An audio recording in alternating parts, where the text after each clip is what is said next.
Kesultanan Langkat merupakan kerajaan yang dulu memerintah di wilayah Kabupaten Langkat, Sumatera Utara. Sekarang, Kesultanan Langkat menjadi makmur karena dibukanya perkebunan karet dan ditemukannya cadangan minyak di Pangkalan Brandan. Kesultanan Langkat merupakan monarki yang berusia paling tua di antara monarki-monarki Melayu di Sumatera Timur pada tahun 1568 di wilayah yang kini disebut Hamparan Perak. Salah seorang petinggi kerajaan Aru dari Tanah Karo yang bernama Dewasah dan berhasil menyelamatkan diri dari serangan Kesultanan Aceh dan mendirikan sebuah kerajaan. Kerajaan inilah yang menjadi cikal bakal Kesultanan Langkat modern. Nama Langkat berasal dari nama sebuah pohon yang menyerupai pohon langsat. Pohon Langkat memiliki buah yang lebih besar dari buah langsat namun lebih kecil dari buah duku. Rasanya pahit dan kelat. Pohon ini dahulu banyak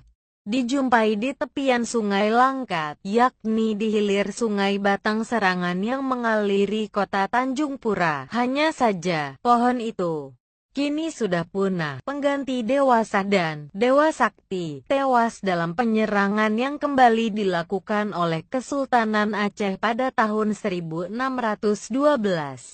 Pada masa kepemimpinan Raja Kejuruan Hitam, serangan terhadap Langkat berasal dari kerajaan Belanda. Langkat sebelumnya merupakan bawahan Kesultanan Aceh. Sampai awal abad ke-19 pada saat itu Raja-Raja Langkat meminta perlindungan Kesultanan Siak. Tahun 1850 Aceh mendekati Raja Langkat agar kembali ke bawah pengaruhnya. Namun pada 1869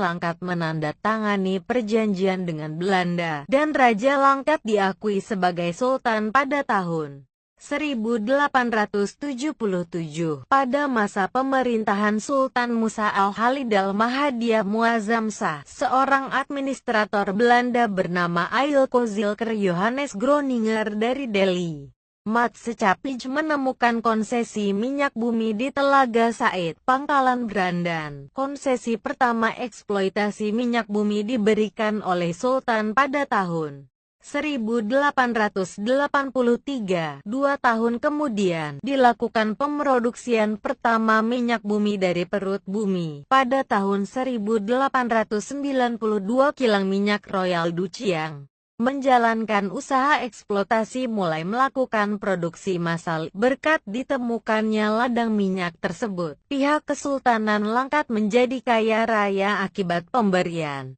royalti hasil produksi minyak dalam jumlah besar. Secara umum bila dibandingkan dengan kesultanan-kesultanan Melayu di Sumatera Timur saat itu, Langkat jauh lebih makmur melebihi harapan. Bersama Kesultanan Siak, Kesultanan Kutai Kartanegara, dan Kesultanan Bulungan, Langkat menjadi salah satu negeri terkaya di Hindia Belanda saat itu. Salah satu sisa kejayaan Langkat yang dapat disaksikan sekarang adalah Masjid Azizi di Tanjung Pura. Pada tahun 1907 Sultan Abdul Aziz Abdul Jalil Rahmat Shah menandatangani kontrak politik dengan Belanda yang diwakili oleh Jacob Balot selaku Residen Van Sumatera Oskus. Dalam perjanjian ini batas wilayah Kesultanan Langkat ditetapkan, daerah-daerah yang termasuk dalam wilayah kekuasaan Sultan terdiri dari Pulau Kumpei, Pulau Sambilan, Tapak Kuda, Pulau Masjid dan pulau-pulau kecil di dekatnya, Kejuruan Stabat, Kejujuran Bimui,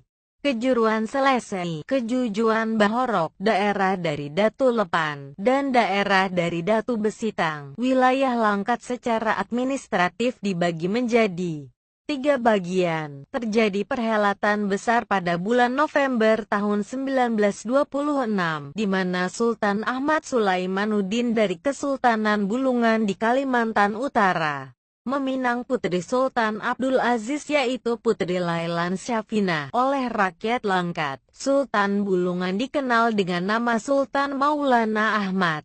Jarak antara Bulungan dan Langkat jika ditarik garis lurus mencapai sekitar 2.200 km. Arsip Belanda juga mencatat sejumlah foto pernikahan